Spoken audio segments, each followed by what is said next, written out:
Welcome back, guys. So, I want to go snowboarding,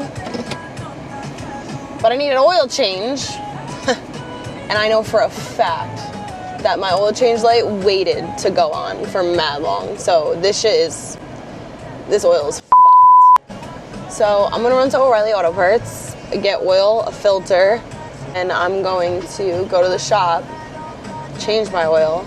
I also need wiper fluid and a new windshield wiper. So I'm gonna get all of that now. And then I'm going to go snowboarding because we out. So I'm just basically gonna bring you along for the entirety of the day because I feel like doing these day in the life vlogs are kind of sick. That's a sick ass G-Wagon.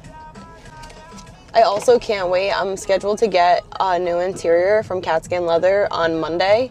So, all right, to O'Reilly's. All right, guys, as I said, that oil change light has been on it for a minute. So we're going to go get some Penn's oil. Don't come for me. Everybody has their own brand. Let me rock. And I also needed windshield wiper fluid. I always use Rain-X. I also needed windshield wipers, and I used Rain-X for that as well. I just feel like that's the better brand. I backed the bucket truck up. I put the Bronco on the lift, and I lifted it in the air. Now, I am removing both the front and back skid plates. No, you don't have to remove the front skid plate for this. But I tend to get some oil everywhere when I pull the plug out from the oil. So I just removed the front one too. It's only 2 extra screws. It is not that serious.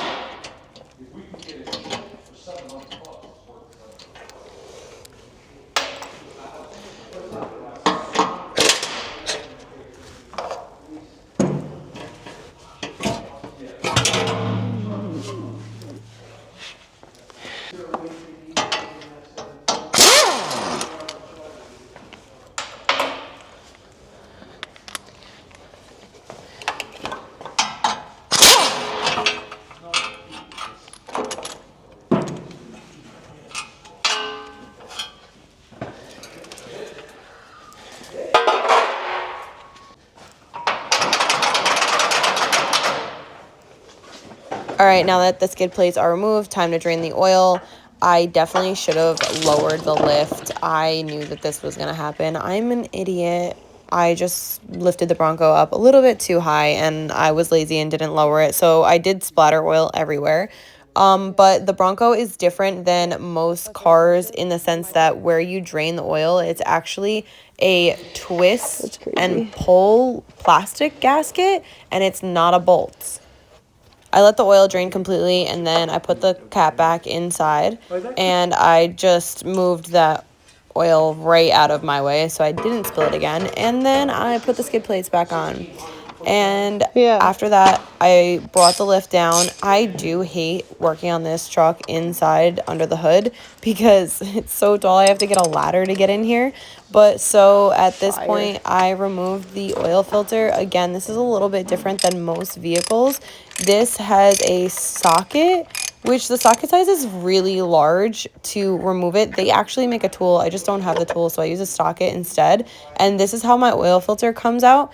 You do have to replace the gaskets as you're replacing the oil filter. It's just common sense, and it actually has the gaskets inside the oil filter box with the new oil filter. So there again is a tool for this. I don't have the tool, so I just use the screwdriver and I get it right off and right back on. It's actually not that difficult if you don't have the tool. You can just use a really thin screwdriver. And then once it's on, I'm going to basically put some new oil inside this filter, and then I'm going to flip it and drop it back in and make sure it is fully tightened before I fill the truck with new oil. I did need more oil than was in that container, but we had some on our shelf, so I just grabbed some from the shelf and added some.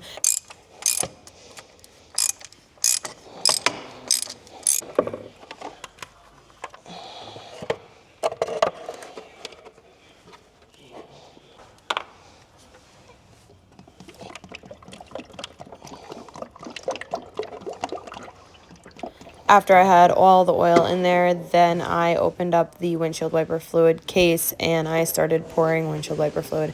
I actually did not know that my truck held this much windshield wiper fluid, and it ate the whole bottle.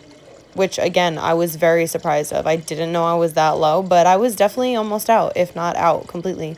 So this is me filling it, and then I'm going to close the hood up, and then it's time to replace the windshield wiper. Holy shit.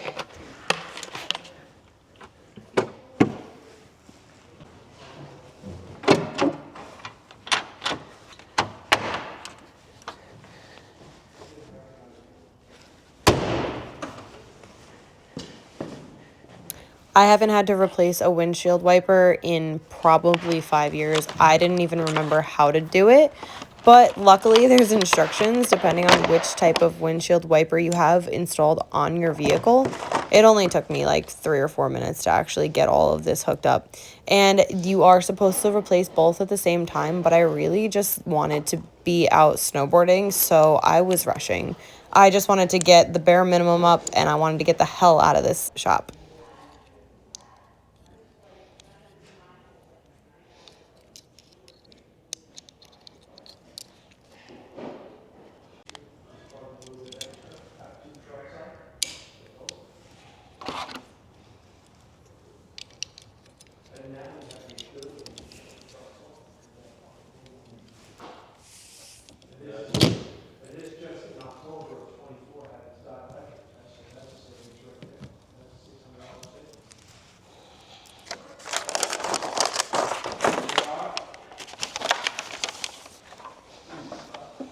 I'm going to start her up, let her run for a little bit, get the oil flowing in the truck, and then I'm going to roll her off the lifts and head right to snowboarding because my stuff is already in the car. I don't know if you can see my snowboard. Thank God.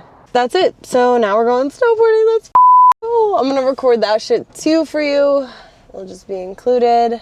So yeah, I changed my windshield wipers. I changed my oil. I added windshield wiper fluid. Oh, let's see how that is, by the way. Oh. I'm like, yo, tell me I put it in the wrong thing. All right, let's go. I need to grab food first.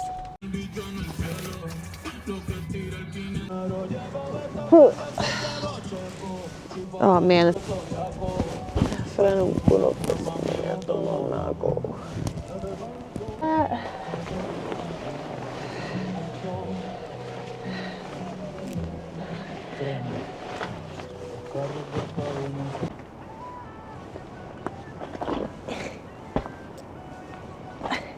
God damn. Whew. I could have just loosened them, I guess. Ow.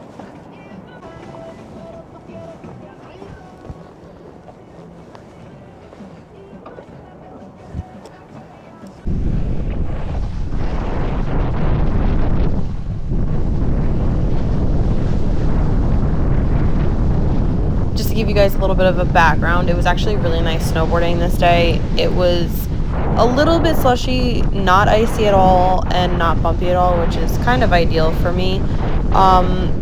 If you don't see in the bottom right corner, I am filming with the Insta360 X4, which is basically a 360 camera, and it has a hidden handle, so it doesn't record the handle while you're holding it.